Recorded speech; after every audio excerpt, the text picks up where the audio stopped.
Boris Basinov was Joseph Stalin's personal secretary from 1923 to 1928. He later served as the secretary of the Soviet Political Bureau, the Politburo. And in his memoirs, which were published in 1980, he tells the story of Stalin telling him something about voting. This is Stalin being quoted by his aide. Stalin said, quote, "I consider it completely unimportant who in the party will vote or how. But what is extremely important is this: who will count the votes and how." Bing. Despite never having to worry about surviving popular elections or really being a fan of democracy, Stalin knew that the trick to subverting a democracy was not in getting your people out to vote. That's a piece of it. But mostly it was in making sure that their votes were counted in a way that made sure that your side wins. You can get 100% of the population voting, but if you can selectively decide which votes to count and which to throw out, you'll win every time. As playwright Tom Stoppard quips in his play Jumpers, it's not the voting that's democracy, it's the counting. So now it appears the Republican Party has picked up on this, and they're preparing for their boldest maneuver yet to ensure the Democrats never again win the White House. How are they going to do this? They want to change the way presidential electoral votes are counted. The plan works like this. Pretty straightforward. Instead of giving all of a state's electoral college votes to the popular winner of that state, which is the way we do it right now.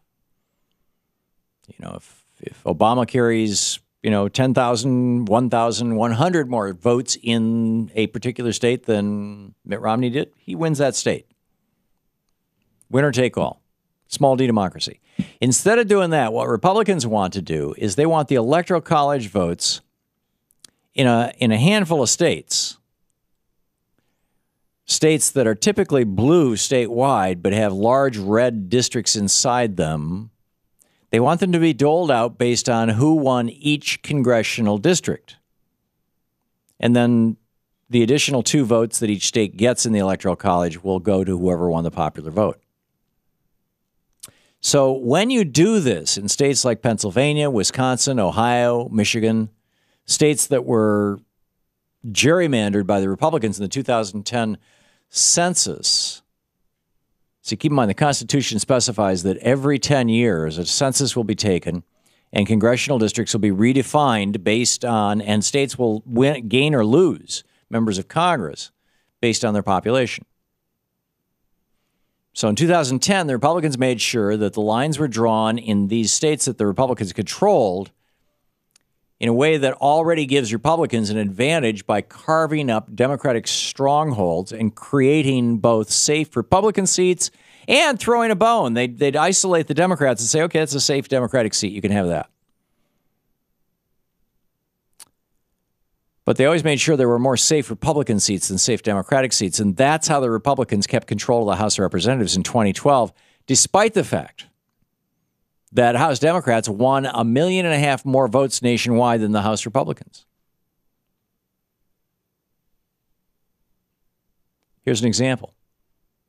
Last November, President Obama won the popular vote in Wisconsin.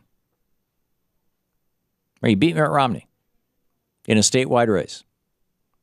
And so all 10 of Wisconsin's electoral college votes went to Obama. But under this new Republican plan, he would have only gotten 1 electoral college vote for each congressional district that he won. And since he only won 3 newly gerrymandered districts, he would have only gotten 3 votes. Plus, by winning the entire state, or by having the majority of the votes in the entire state, he would have gotten the 2 that are set aside for the winner of the popular vote. So that's 5. Mitt Romney, keep in mind there's 5 gerrymandered all-Republican districts in Wisconsin. Mitt Romney would have gotten 5 votes too. So under this scenario, instead of Obama getting 10 electoral college votes out of Wisconsin, he would have gotten 5. And instead of Mitt Romney getting 0, he would have gotten 5. And even though Obama carried Wisconsin with a 7-point landslide. He would have walked away from the Badger State with an equal number of electoral college votes as Mitt Romney, 5 each. Now you can see why the Republicans like this idea. With this simple tweak in how electoral college votes are counted, the big win for the president in Wisconsin turns into a tie. In fact, had all the battleground states adopted this new vote counting scheme, Mitt Romney would be our president today, despite losing the popular majority vote in every single battleground state: Ohio, Wisconsin, Florida, Virginia, Pennsylvania, Michigan, and so forth. And these are the states where they're talking about doing this. The way that the congressional districts in several of the blue states are drawn today means that it would be virtually impossible, because of this gerrymandering, virtually impossible for a Democrat to win the White House ever again.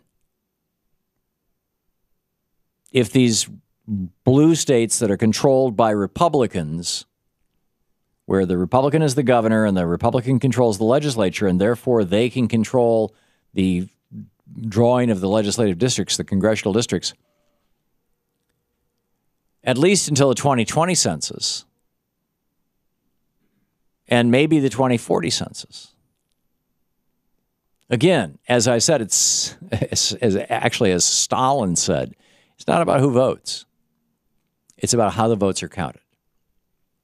Now, as you might imagine, an idea like this is explosive. This is going to hand the White House over to the Republican Party to establish one-party rule, basically, just like they have in the House of Representatives. They lost the House of Representatives in the last election, and yet guess what? They have a majority in the House. But at the local level, they lost it. But because they rigged the game, they're the Republican. John Boehner's the Speaker. Any political party that truly believes in a democracy that reflects the will of the people would never do this. They would never embrace a vote rigging, an election rigging scheme like this. But today's Republicans, they have no shame. This exact idea was first proposed in 2011 by Pennsylvania's Republican Governor Tom Corbett. Again, that's not a governor proposing it and that is a governor proposing it, not some local crackpot party official. Fortunately, Corbett abandoned it before the election, or else Mitt Romney would have won that state's majority share of electoral college votes, despite losing the state for the popular vote statewide. But after seeing how bad they got shellacked in November, more and more prominent Republicans are voicing their support for this idea. In fact, the idea has not only been revived in Pennsylvania. Wisconsin's governor, Scott Walker, said he supports it. His colleague, Republican Assembly Senator Robin Vos is promising to introduce legislation to make it happen. Ohio's Republican Secretary of State, John Husted, wants to do it. Republican state lawmakers in Michigan want to do it. And now Reince Priebus, the RNC chair, has come out and said that he wants to do it. He's encouraging states to do it. He said, I think that's something a lot of states that have been consistently blue or fully controlled red should be looking at. What all this adds up to is something really simple. Republicans can't win elections.